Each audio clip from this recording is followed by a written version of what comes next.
Le sabre du samouraï, également appelé katana, dépasse largement le cadre d'un simple art martial. Il incarne une voie spirituelle, un chemin intérieur où le corps, l'esprit et l'âme s'unissent dans une danse silencieuse de maîtrise, de discipline et de concentration. Ses origines remonteraient aux anciens sages dravidiens du sud de l'Inde qui, à travers des pratiques ancestrales, ont façonné une discipline profonde guidée par la quête d'équilibre et d'harmonie. Le nom originel de cet art, Sansarayam, reflète son essence spirituelle.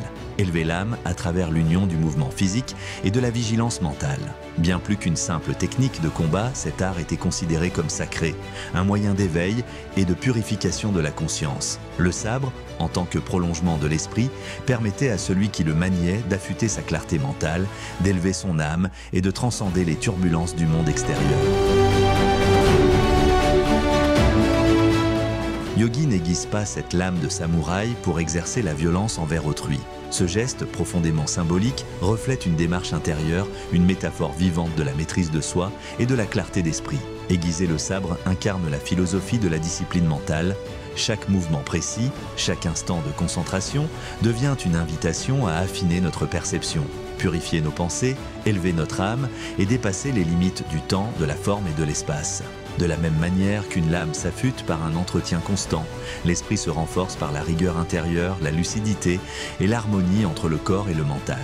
Cette pratique vise un équilibre profond, où la véritable puissance ne s'exprime pas dans la confrontation, mais dans la paix pleinement maîtrisée. L'épée du samouraï incarne ainsi la discipline, la sérénité, la paix et la tranquillité. Une fois polie, elle reflète la lumière, tout comme un esprit purifié par la pratique intérieure rayonne d'une force intérieure incomparable.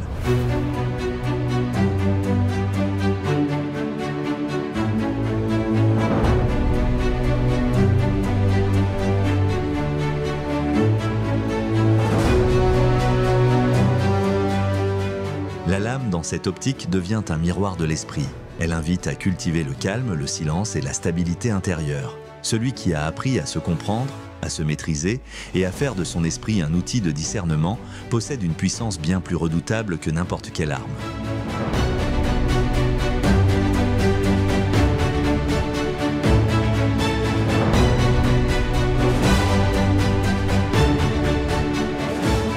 Yogi insiste sur l'importance de la maîtrise du cerveau qu'il compare au sabre du samouraï, un outil à double tranchant. Mal dirigé, il peut devenir source de chaos, nourrir la peur et détruire de l'intérieur. Mais entre les mains d'un esprit discipliné, éclairé par la sagesse, il se transforme en un instrument de création et de transformation. Lorsqu'il est affûté par la rigueur et guidé par la paix, le cerveau, tout comme le sabre, peut transcender les limites humaines et faire émerger l'impossible.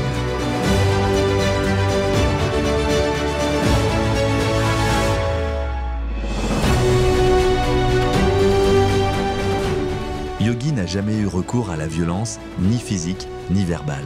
Et lorsque la correction d'un comportement a été nécessaire, il l'a toujours exercé avec une autorité silencieuse, nourrie de sagesse, guidée uniquement par la force de sa pensée et la clarté de sa présence. S'il arrivait un jour qu'une personne tente de l'agresser, Yogi ne répliquerait pas par la force. Il tendrait l'épée du samouraï, non comme une menace, mais comme un rappel silencieux de sa maîtrise intérieure, et se défendrait uniquement par la puissance de son esprit. Car la véritable puissance de Yogi ne réside ni dans l'arme, ni dans le geste, mais dans une force intérieure, un courage lucide et une intelligence transcendante qui surpassent de loin le tranchant de l'acier.